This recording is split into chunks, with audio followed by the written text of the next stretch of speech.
A vital 3 points for Manchester United in this one.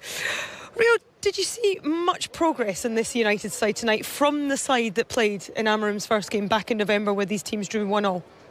No, I think if we're being brutally honest, there's not been the progress that we all anticipated. We have to understand where he came from and how successful he had been and the silver he'd brought to Sporting Lisbon.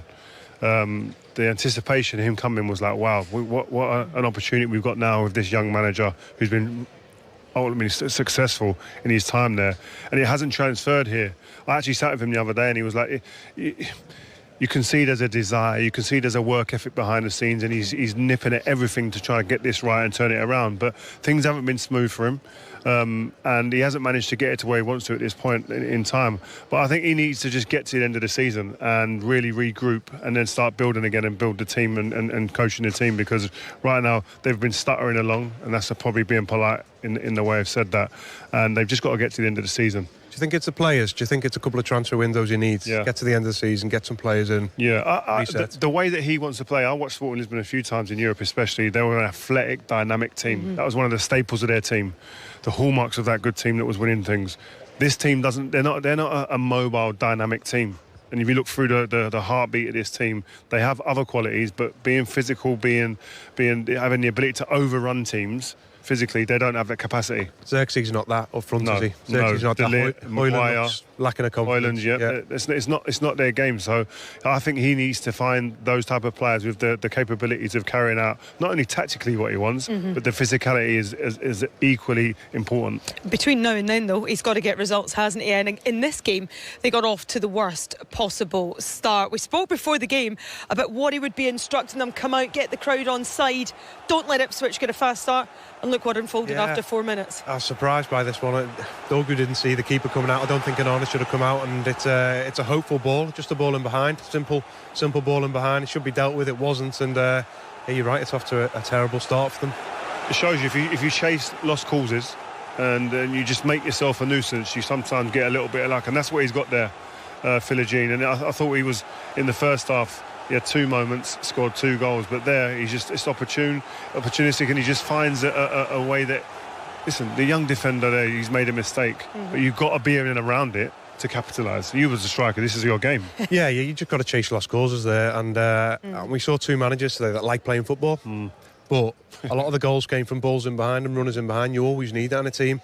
And teams are obsessed now with playing in between and coming in the pockets and playing in front of teams. But what we saw today was balls in the box, balls in behind, chasing lost causes. And that's where the goals came from ultimately. Yeah, it is. And I guess Ruben Amorim at this point would have had his head in his hands, but it's all about the United reaction, and they did manage to draw themselves level. Sam Morsley came back into the team, and he was a bit unlucky, but it was a great delivery, wasn't it, from Bruno Fernandes? Yeah, you can say unlucky, but sometimes the delivery forces mistakes, or it forces a lot of anxiety within a back line, and that's what you saw there.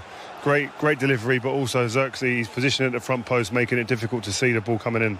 And this another unbelievable delivery. Got on the ball, it was fastest to the ball in the box. Good finish, but again, it's all about the delivery into the box. And if you look at any league across the world, at any point, any season, the teams at the best of set pieces are at the top of the league, the teams at the worst are at the bottom, whether that be corners, free kicks. And it's so important to have a Bruno in the team to deliver. That's what I was going to say. I mean, Alex Palmer's unlucky there with his 2 saves, but when you've got somebody that can deliver a ball like Bruno Fernandes, we saw it on several occasions here this evening, anything is actually possible.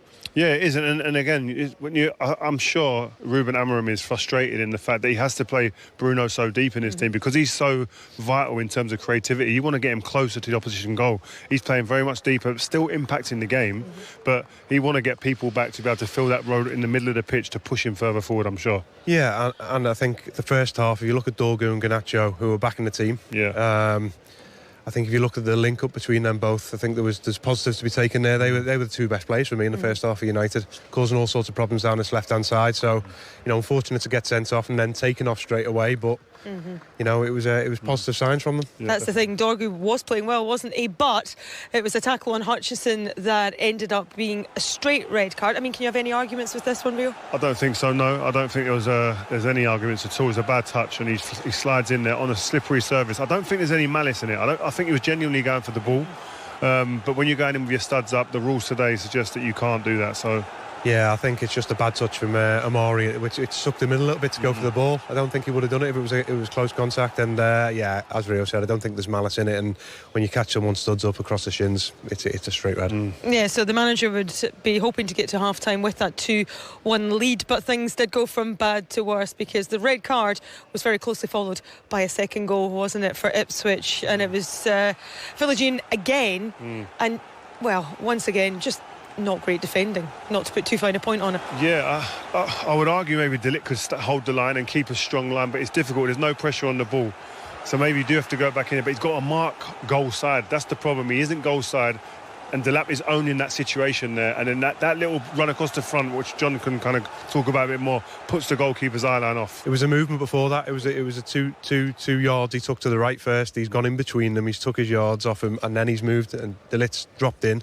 And then it's just getting across the keeper's eye line, and he's unlucky not to get a touch. But Onana can't do much about it, and it's a great ball in because you see free kicks like that balls in as long as you're hitting the target or in between the sticks, you've got a chance of going in. What I would say, from a Man United defensive point of view, forget the ball and the people in the box as well. Get out to people, stop crosses. You're paid to do that. Sometimes a bit of intensity and desire to get out there and make it difficult for the man on the ball to put balls into your box where it's very dangerous. Yeah, well, it was all square at half-time, albeit that Ipswich did have the one-player advantage.